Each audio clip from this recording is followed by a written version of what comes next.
ایک ساتھی نے فرمائش کی ہے کہ کوئی ایسا نقش دیں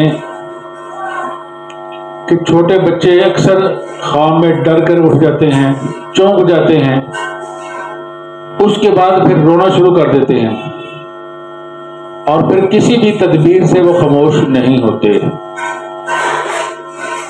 تو اس کے لیے بالکل آسان ایک عمل ہے، وہ یہ ہے کہ آپ ایک صاف کاغذ لیں، جس کو معلوم ہے اس کے لیے تو اور بھی آسان ہے کہ وہ 34 کا نقش بنانا ہے، یعنی ایک مربع ڈبہ بنا کر 3 لائنیں اس میں ارزن کھینچنی ہے اور 3 ہی خط اس میں طولن کھینچنے ہیں۔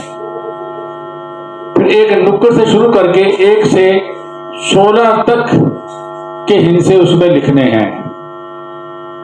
اس کے جو خانے ہوتے ہیں وہ 16 خانے ہوتے ہیں۔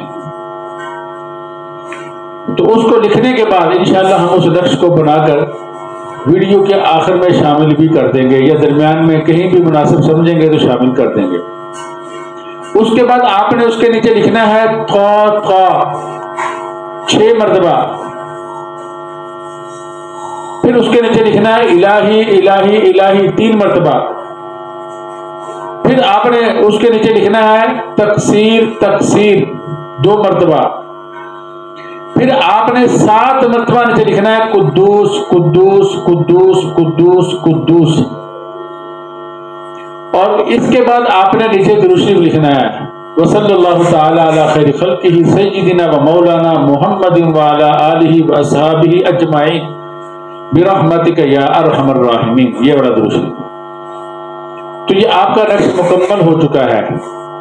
پھر آپ نے اس کو بند کر کے وہ جو بچہ خواب میں ڈرتا ہے یا چونک جاتا ہے یا روتا ہے، خواب میں اٹھ کر خواب کے بعد روتا ہے اور پھر اس کے بعد روتا ہی رہتا ہے، کسی تدبیر سے خاموش نہیں ہوتا، آپ اس کے گلے میں ڈال دیں۔